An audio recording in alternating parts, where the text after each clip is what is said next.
on, Jamie. Why have you lost the belief, Jamie? Have you seen the team playing at Anfield? I mean, that what we've just saw tonight, that was like watching a team from a lower division playing someone, you know, it was just the golfing class was very worrying from a Liverpool point of view. But in terms of football, I said what we've seen tonight from PSG, what we saw last night from Bayern Munich was a joy to watch. I've got a PSG analysis before the game. Do you believe me now? Start listening. What is it? What is No, this? nobody doubted that. Nobody doubted that. Rotations, energy, pace, they were fantastic. We saw all of it. The only criticism of PSG, they didn't kill it. The down tools started, I don't know. Thank God they did. There was no conviction in certain aspects of their game later on, and it could come back. Micah, tell the good people. You got 20 seconds, you know less what? than that. Normally I would say analysis, interviews, and all that sort of stuff. But stick around because we've got Jamie moaning for an hour on Liverpool. Still arguing. Welcome back. Good to have you with us. We're going to switch games then. We're going to talk about PSG winning at home against Discussing, Liverpool. Kate, debating. Yes, that's right. A lively debate in the studio. It's always nice to have those. PSG 2-0 against Liverpool tonight. We talked a lot before the game and at half-time as well about the new formation that Arne Slot was playing, the back five that he decided to use. Do you want to take us through some analysis that you have?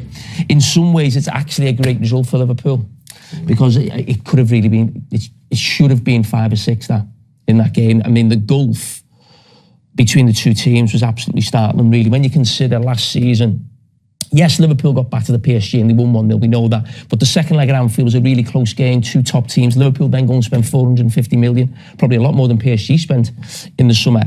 And to see the gulf there, I think, is worrying.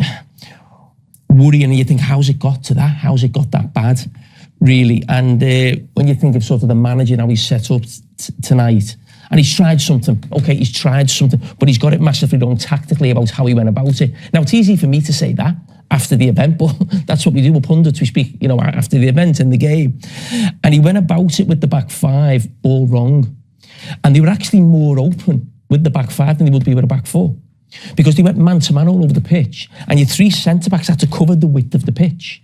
And for Virgil van Dijk, watching him tonight in the middle of a back three, and normally when you get to a certain age, you think, oh, middle of a back three, perfect for me, that, getting on. But everyone's in position, everyone's here, you're getting a bit of protection, you're in your back five. This was different. Defenders were jumping into here, into midfield, there was no one to mark. And Virgil van Dijk, at 34 years of age, was having to run in there, he was having to run across. He couldn't do it. And people have criticised Van Dijk this season for his performances, and I think it's been harsh. Because I think he plays every game. The fella next to him is just been awful all season. Poor again tonight. Carragher makes a mistake every game. So that's not easy to play alongside. So I still think he's actually been one of Liverpool's better players, Virgil van Dijk. But tonight in that back three, I have never seen him so uncomfortable in a Liverpool shirt in my life. And I think he'll be pleading with Arne Slot to never play that system ever again, because he found it so tough, and we'll look at that later on when we analyse the goals. But what I must also say, it's not just the system of Liverpool and getting it wrong tactically. PSG were absolutely out of this world, and the biggest compliment I can give them, it was like watching Pep Guardiola's Barcelona. Very good. I want to go back to that, the potential penalty that we saw that wasn't given there. If we can roll that back in again. Thierry, your thoughts on this? I'm back to my normal self. I'm at those discussions. No comment? The referee saw it. I thought it was maybe. Then you have to give Konate maybe that he put his leg.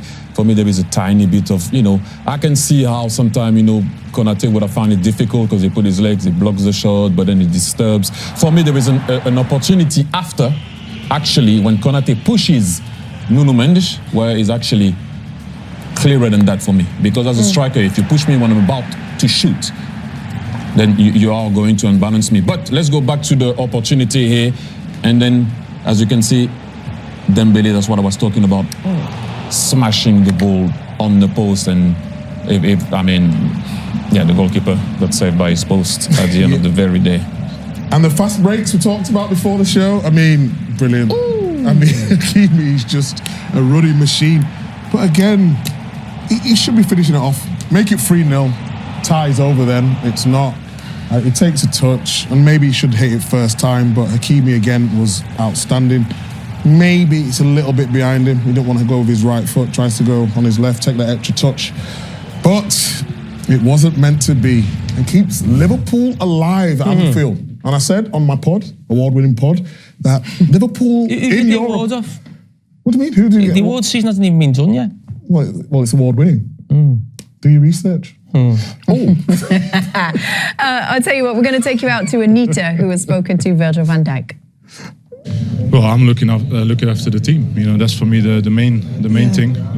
Speaking to players, we obviously have obviously not too many sessions between the games, but you know, between sessions I have certain conversations, and I need to look after the boys, and I need to look after how we are mentally in the best shape. And today I think everyone was ready. Everyone showed the right mentality, and that you lose it today, obviously, that's disappointing. And that's something, in my opinion, Liverpool should not accept, and we should not accept. That's not the standard I'm personally used to, especially over all those years I've been at the club. So that's why it hurts all the time, and especially the weekend one was a very painful one. But there is still an opportunity, and you know, if we obviously first have a big game on the weekend, by the way, of course. And then we have to be ready, hopefully, for a very special night. And like I said, it's so important to be together. And I'm not only speaking about the team. You know, I'm speaking about as a club, as a unit. You know, I've been.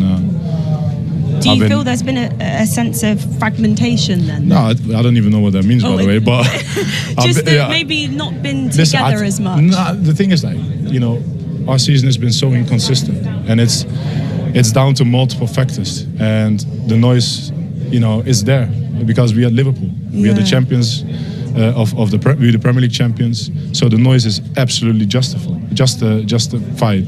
So, you know, as me, for me personally, it's not been an easy season to, you know, to handle everything that comes our way. Like, I'm not speaking about me because I've never been selfish in that sense. You know, it's always about us, me, and the club always will go number one. You want to respond in any way?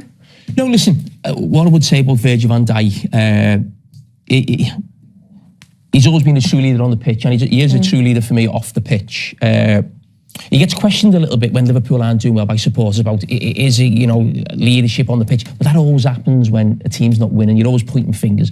For me, he's been a fantastic captain, a fantastic player for Liverpool, and he always comes out and speaks, and I respect that, because not everybody does right now. But I said at the start of the season, and nothing's changed in that, what you're seeing here with Liverpool, and there's lots of different things that are wrong, but you're watching three all-time greats. In the goalkeeper, Alisson, he's always had injuries, but he's getting them more now. He's not the same goalkeeper. Virgil van Dijk, as we know, he's not quite the same. Who is at 34? Mo Salah's the same. Who is at 33 as an attacking player? I'm never going to criticise them as players. They're legends. They've done so much for the club. And they've carried players. And that's not criticising the other players, because that's Thierry at Arsenal. But that's Bergkamp. You always have 4 or 5 great players who carry the rest with them. So what you're watching here now is Salah and Virgil van Dijk, who were absolutely out of this world last season, carried Liverpool to the title. They're not the same players, and the others aren't quite good enough to step up. And then you've also got new players who've come into the team. And I think they've got away with quite a bit of criticism, actually, the new signings, because we've almost said, okay, the new signings, they're getting up to speed. And in Ekitike was really poor tonight. And I said before the game, and I include Wirtz in this, and Isak as 3 players who've come in.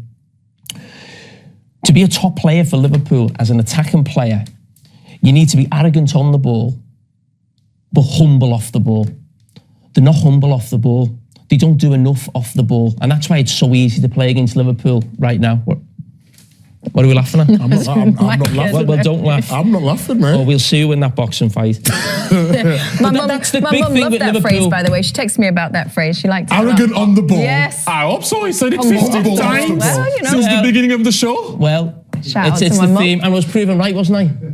Yes, you were. I was proven right. Deep breath. So they're the problems, and we'll get to even more of them later on. But listen, we said the same all season. 3 legendary players come to the end of their career, new players coming in and not quite knowing exactly what they need to do to play for Liverpool right now. And I include Isak, who come on there again, Ekitike, and Florian Wirtz, who has got to do an awful lot more. And the best way you could describe Florian Wirtz right now is cost 125 million. Is he's neat and tidy? I wasn't laughing. I'm Jimmy Carragher. the fact was about to go to a break 5 minutes ago. Do you remember the beginning of the day? Jamie came in and said, I'm pretty good. Really, it's you know? okay. I don't expect a lot. Chill. Wow, the whole thing was about you.